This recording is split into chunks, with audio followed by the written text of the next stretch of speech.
જય જય સ્વામી સમર્થ. આપણે અક્કલકોટના સ્વામી મહારાજ અને તેમનો શિષ્ય પરિવાર, તે પૈકી બાળપ્પા મહારાજ, તો એ શિષ્ય બાળપ્પા વિશે અને સ્વામીજી સાથેના તેમના સંબંધો એ આપણે શ્રવણ કરી રહ્યા છે. બાળપ્પા સ્વામીજીની સેવામાં તેઓ રજૂ થયા હતા અને એક દિવસે બાળપ્પા સ્વામીજીના દર્શન માટે આવ્યા છે. ત્યારે બીજા એક જે સેવક ત્યાં હાજર હતા, ગણપતરાવ નામથી, તો તેમણે બાળપ્પાને કહ્યું કે હું રસોઈમાં વ્યસ્ત છું, તો આટલી છાતી તમે સ્વામીજીને આપી આવો. બાળપ્પા સ્વામીને છાતી આપતા હતા. એટલામાં સુંદરાબાઈએ આ વાત જાણી અને તેઓ એકદમ ક્રોધિત થયા છે. તેના મનમાં થયું કે બાળપ્પા હવે દર્શન કરવા પણ સ્વામીજીના ના આવે તો સારું. બીજા દિવસે સ્વામીજીની પ્રસન્ન મુદ્રા જોઈને સુંદરાબાઈએ બાળપ્પાને સ્વામી સમર્થની દેખતા જ કહ્યું કે તમે હવે દર્શન કરવા માટે સ્વામીજીના આવશો નહીં. તમે આવશો એટલે સ્વામીજીને ત્રાસ થાય છે. તો બાળપ્પાને આ સાંભળીને ઘણું જ દુઃખ થયું. તેઓ પોતાનું કુટુંબ, પત્ની, દીકરા, જમીન, ઘર બધું છોડીને સ્વામીજીની સેવા માટે આવ્યા હતા. છતાં તેમને દરેક વખતે કોઈને કોઈ કારણથી સ્વામીજીની સેવામાં આ રીતથી અંતરાય આવતો હતો. અને સુંદરાબાઈ જેવી સ્ત્રી ઘણા બધા ભક્તોને આ રીતથી ત્રાસ આપતી હતી. કેટલીક વાર આપણને એવું થાય કે બ્રહ્મ સ્વરૂપ સ્વામીજી નજીક આવા માણસોની બોલબાલા કેમ હોય છે? તો તેનું કારણ એટલું જ કે તેમનું પૂર્વ જે પુણ્ય હોય છે, તો તે પુણ્ય હોય ત્યાં સુધી તેઓ આ સ્વામીજીની સેવામાં રહે છે અને સ્વામીજી પણ તેઓ કહે તે પ્રમાણે બધું કરતા હોય છે. પરંતુ એક વખત જો એક એમનું પુણ્ય ખલાસ થઈ ગયું અને સાંપ્રત જન્મમાં તેઓ જો પુણ્ય ભેગું ના કરી શક્યા અને આ રીતથી ભક્તોને ત્રાસ જ આપતા રહ્યા, તો છેવટે તેમને પણ એ સ્વામી સેવામાંથી મુક્ત કરવામાં આવતા હોય છે. તો બાળપ્પાને પણ એવું લાગ્યું કે હવે સ્વામીજીની સેવા પણ મારાથી નહીં થઈ શકે, કારણ કે આ સુંદરાબાઈનું જ અહીંયા બધે વર્ચસ્વ છે. બાળપ્પા દુઃખી થયા છે અને એટલામાં કરુણાધન સ્વામી સુંદરાબાઈને કહેવા લાગ્યા કે અરે તારી હું ખબર લઈશ, યાદ રાખજે. તો બાળપ્પાને આનાથી આશ્વાસન મળ્યું છે અને તેમને ફરી પાછું પ્રતિદિન દર્શન કરવા માટેની છૂટ મળી છે.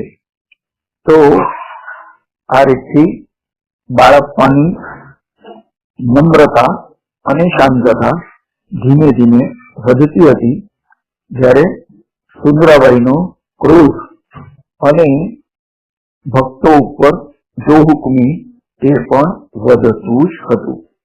બાળપ્પા અનુષ્ઠાનરત હતા અને તેને 1 મહિનો પૂરો થવાયો હતો. સુંદરાબાઈ એકાએક બીમાર પડ્યા છે અને તેમનાથી બરાબર ચલાતું પણ ન હતું. એટલે સ્વામી સમર્થને સ્નાન કરાવવા માટે પણ ઘણી મુશ્કેલી પડતી હતી.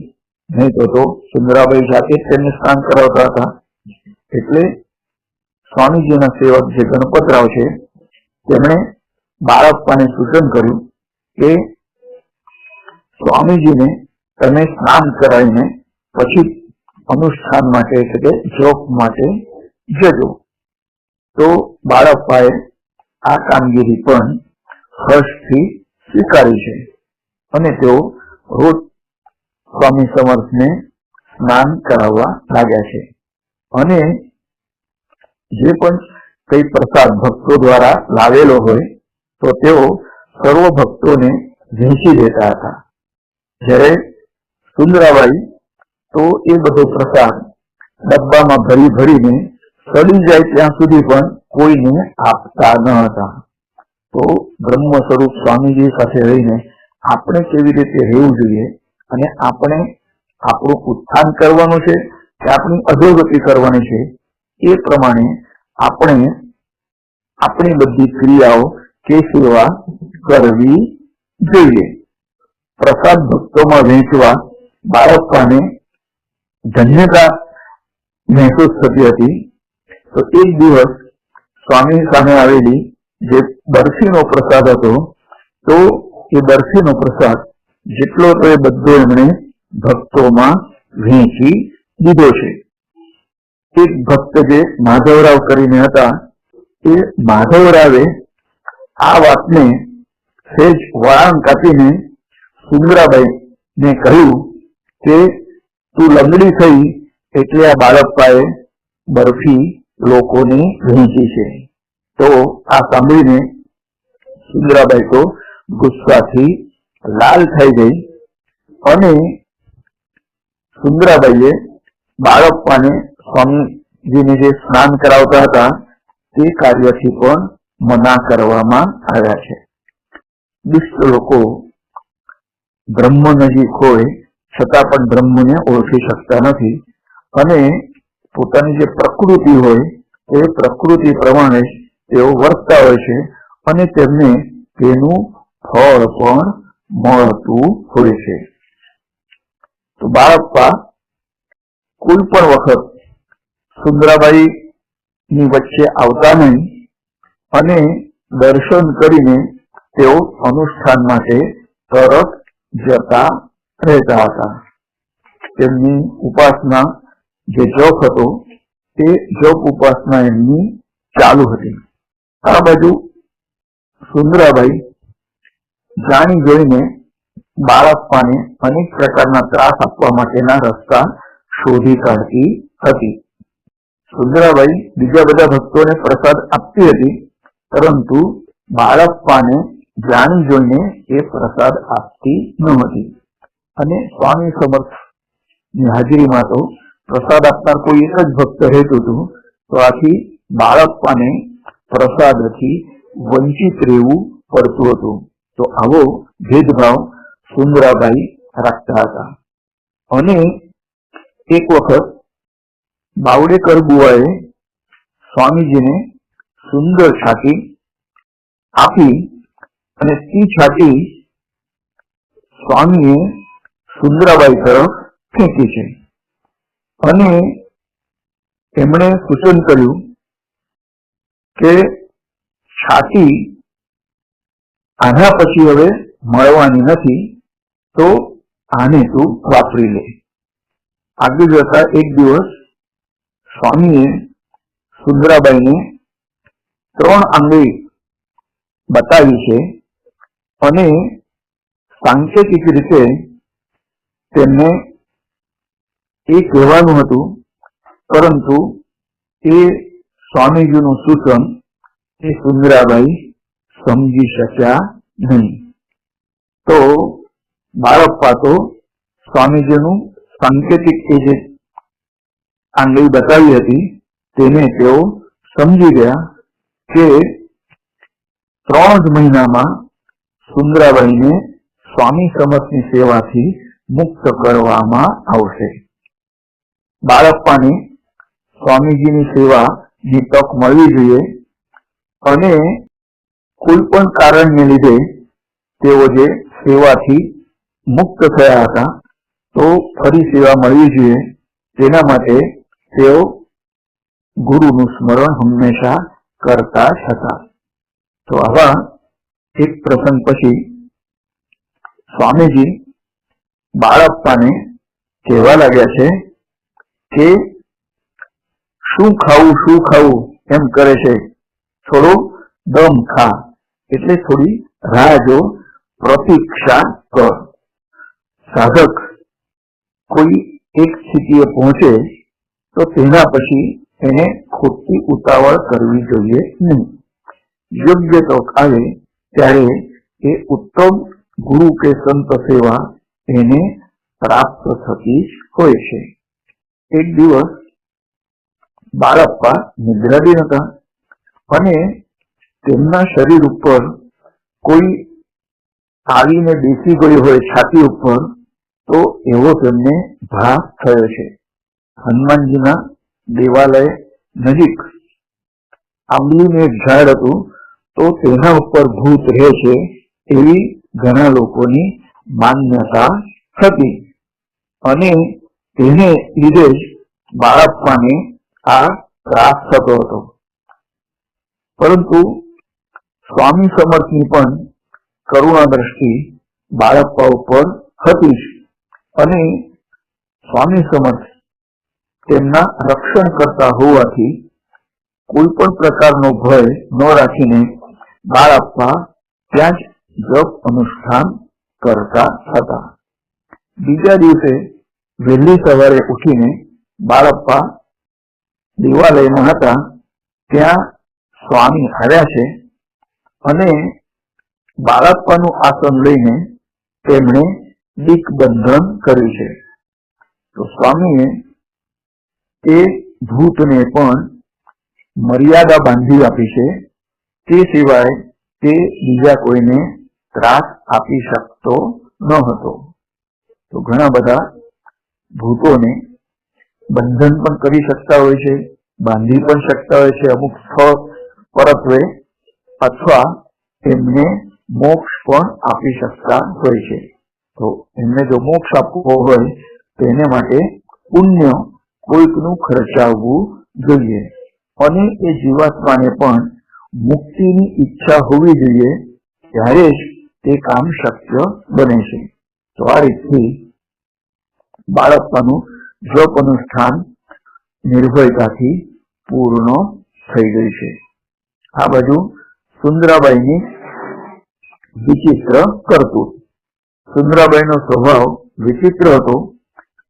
તે બાઈ સ્વાર્થી પણ હતી અને તેના વર્તન અંગે આપણે કોઈ પણ પૂર્વાભાસ મેળવી શકતા ન હતા. સ્વામીજીના ભક્તોને અને સેવકોને પણ તે સુંદરાબાઈ પુષ્કળ ત્રાસ આપતી હતી અને આથી સુંદરાબાઈ વિરુદ્ધ અનેક તકરારો રાણી સાહેબ સુધી પણ પહોંચ્યા છે અને સુંદરાબાઈને સ્વામી સેવામાંથી મુક્ત કરવામાં આવે તેવો હુકમ રાણી સાહેબ તરફથી કરવામાં આવ્યો અને સુંદરાબાઈની હકાલપટ્ટી કરવામાં આવી અને પંચની પણ નિમણૂક કરવામાં આવી કે જે 5 ભક્તો સ્વામી સમર્થની બધી વ્યવસ્થા, પૂજા અર્ચનાની, દર્શનની એ બધી જુએ. અને એ પૂર્વે સ્વામી સમર્થે બાળપ્પાને પૂછ્યું છે કે તારા જપનો હિસાબ તે રાખ્યો છે ને? તો બાળપ્પાએ નિત્ય કેટલા જપ કરતા હતા તે હિસાબનો કાગળ સ્વામી સમર્થને અર્પણ કરે છે અને દંડવત પ્રણામ કર્યા છે. તો સ્વામીએ એ જપનો જે કાગળ હતો એ પોતાની પાસે જ રાખી લીધો છે. તો શિષ્ય જે પણ તે અનુષ્ઠાન કરે અને એ કાગળમાં વિગતવાર પોતાના ગુરુને અર્પણ કરે તો એમાં કોઈ પણ પ્રકારની જો ભૂલ થઈ હોય તો ગુરુ એની પૂર્તતા કરતા હોય છે. બાળપ્પાનું અનુષ્ઠાન જ્યારે પૂર્ણ થવા આવ્યું હતું તો તેના 2 દિવસ અગાઉ સોલાપુરનો એક લિંગાયત વણિક સ્વામીના દર્શન માટે આવ્યો હતો. તો તેને સ્વામી સમર્થે સૂચન કર્યું કે બાળપ્પા મંદિરમાં અનુષ્ઠાન માટે બેઠો છે, તો ત્યાં જઈને તારે બ્રાહ્મણ ભોજન કરાવવાનું છે. તો તે લિંગાયત વણિક આર્થિક રીતે ગરીબ હતો, પરંતુ તે એક નિષ્ઠાવાન ભક્ત હતો અને તેની પાસે જે પણ કઈ ચાંદીની વસ્તુ હતી તે એને ગીરો મૂકીને અનુષ્ઠાન સમાપ્તિ માટે બ્રાહ્મણ ભોજન કરાવ્યું છે. તો આના ઉપરથી આપણને ખબર પડે છે કે જ્યારે પણ કોઈ અનુષ્ઠાન આપણે કરતા હોઈએ છીએ તો એનું ઉદ્યાપન આ રીતથી કરવું જોઈએ અને તેમાં બ્રાહ્મણ ભોજન અવશ્ય કરાવવું જોઈએ. બાળકપા તો પોતાની મિલકત, પત્ની, બાળકો, જમીન જાયદાદ બધું છોડીને આવ્યા હતા, છતાં પણ અનુષ્ઠાન પૂર્તિ માટે બ્રાહ્મણ ભોજન જરૂરી છે. અને આ બાજુ તો સુંદરાબાઈ સાથે એમને જાણે કે વેર જ હતું, એટલે સ્વામી સમર્થની સમક્ષ તો બ્રાહ્મણ ભોજન ના થઈ શકે. આથી સ્વામી સમર્થે આ લિંગાયત વણિકને કહીને આ બાળપ્પાનું જે અનુષ્ઠાન હતું તો તેના સમાપ્તિમાં તેમણે બ્રાહ્મણ ભોજન આ રીતથી કરાવ્યું છે અને તેનું પૂર્ણ ફળ આ રીતથી બાળપ્પાને મળ્યું છે. તો એક બાજુ બાળપ્પાનું અનુષ્ઠાન પણ પૂરું થયું છે અને આ બાજુ સુંદરાબાઈને પણ સ્વામીની સેવામાંથી મુક્ત કરવામાં આવ્યા છે અને ગણપતરાવ, જગન્નાથ અને બાળપ્પાને સ્વામીજીને ફરી સેવા પ્રાપ્ત થઈ છે. તો આનાથી બાળપ્પાને મનમાં ખૂબ જ આનંદ થયો છે. સ્વામીજીનો નિવાસ હંમેશા અક્કલકોટમાં ન રહેતો હતો. તો તેઓ કોઈ એક ભક્તને ઘેર, કોઈ નજીકના ગામ કે દૂરના નગરમાં પણ તેઓ હંમેશા જતા હતા. અને બાળપ્પાનું અનુષ્ઠાન જે પૂર્ણતા સુધી આવ્યું હતું તો તેમણે તો અક્કલકોટ કદી પણ છોડ્યું ન હતું. અનુષ્ઠાનનો એક એ પણ નિયમ હોય છે કે જે સ્થળે તમે અનુષ્ઠાન કરો તો અનુષ્ઠાન પૂરું ન થાય ત્યાં સુધી એ સ્થળનો ત્યાગ કરવાનો નહીં. તો બાળપ્પા તો હંમેશા સદગુરુના સ્મરણમાં રહેતા હતા. આથી તેઓ એક જ સ્થળે અક્કલકોટમાં રહેતા હતા અને એમનું અનુષ્ઠાન આ રીતથી પૂરું પણ થયું છે અને એનું ઉદ્યાપન પણ આ બ્રાહ્મણ ભોજન દ્વારા સ્વામી સમર્થે કરાવી લીધું છે. તો બાળપ્પા અનેક વર્ષ થઈ ગયા કે સ્વામી સમર્થની સેવા કરતા હતા. તો એક વખત બાળપ્પાનું જે ધોતિયું હતું એ ફાટી ગયું હતું. તો તેને તેઓ કાંટા મારીને તેઓ વાપરતા હતા. તો આવી તેમની સમાધાની વૃત્તિ હતી. તો બાળપ્પાની આ સ્થિતિ જોઈને એક ભક્તે બાળપ્પાને એકદમ નવું નકોર ધોતિયું લાવી આપ્યું છે. તો બાળપ્પાને આનંદ થયો છે અને બાળપ્પાનો આ જે લૌકિક આનંદ છે તે સ્વામીજીએ જોયો છે. તો સ્વામીજીએ તેમને કહ્યું કે જે કેળાનું મોટું જે ધર હોય છે તો તેમાં જો એક જ કેળું જો પાકી જાય તો તેના થકી તને આટલો આનંદ થાય છે, તો બધા જ કેળા જો પાકી જાય તો તને કેટલો આનંદ થાય. નવું નકોર ધોતિયું મળ્યું એટલે આનંદ માનવાની કોઈ જરૂર નથી, પણ જે પણ વસ્તુઓ આપણને વાપરવા મળે તો તેના પ્રત્યે ત્યાગીને ભોગવાનું છે. એ વસ્તુ આપણને મળે તોય શું અને ન મળે તોય શું, તો એવી વૃત્તિ મનમાં રાખવી જોઈએ. તો તેને જ વૈરાગ્ય કહેવામાં આવે છે.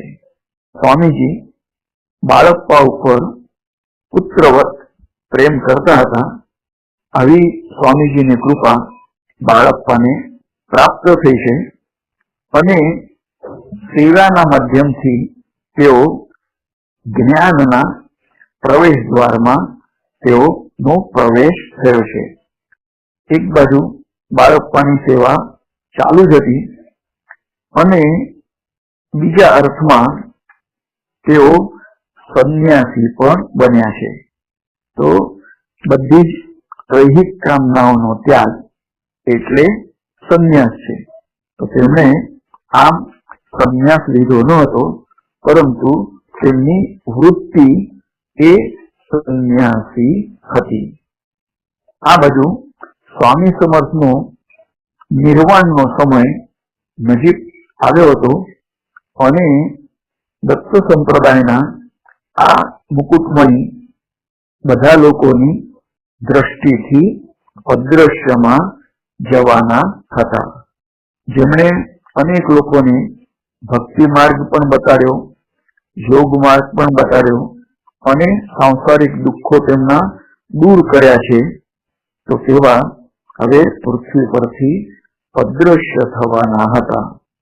એના પછી પ્રત્યક્ષ રૂપે તેઓ ભક્તોને દેખાવાના ન હતા. અનેક ભક્તોને તેમણે પ્રસાદ પણ આપ્યો છે અને અભય પણ આપ્યો છે.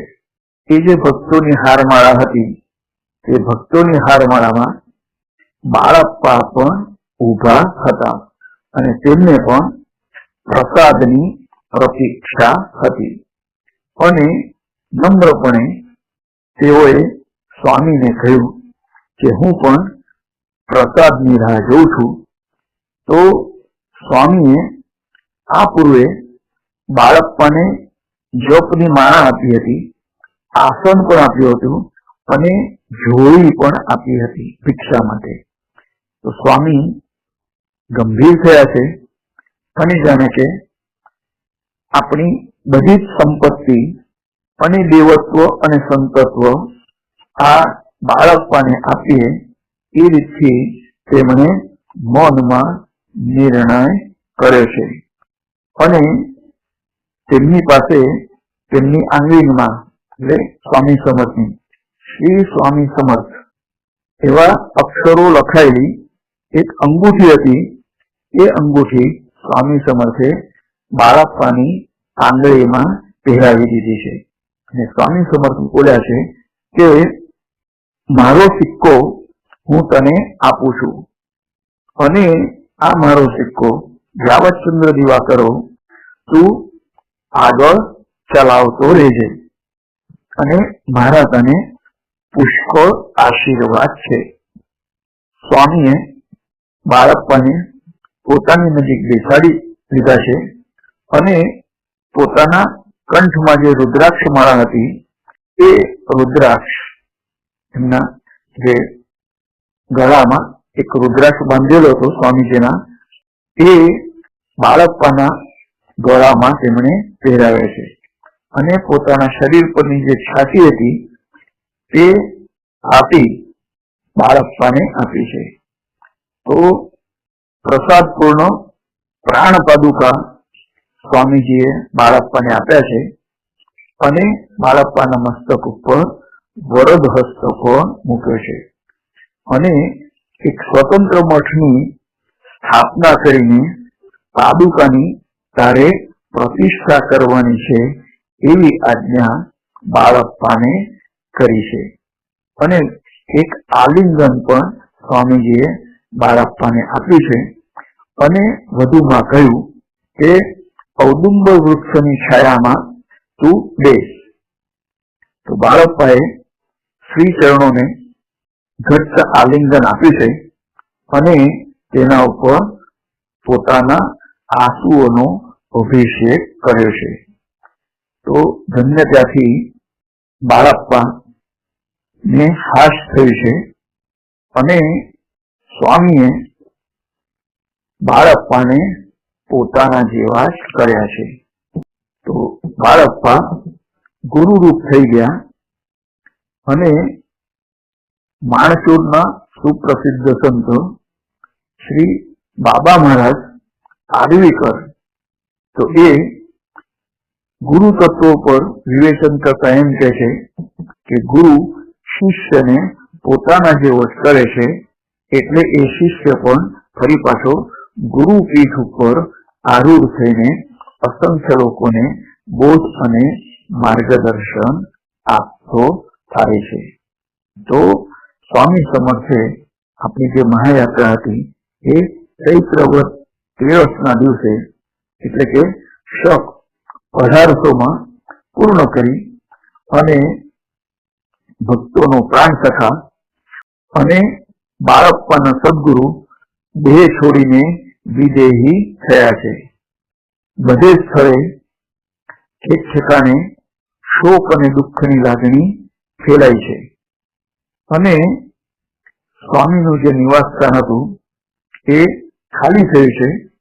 તો ભક્તકામ કલ્પદ્રુમ સ્વામી નિધામ ગયા છે અને બાળપ્પાને ખૂબ જ દુઃખ થયું છે અને તેમનું દુઃખ કોઈ પણ પ્રકારે ઓછું થતું ન હતું. પછી શું થયું એ હવે આગામી પ્રવચનમાં શ્રવણ કરીશું. જય જય સ્વામી સમર્થ.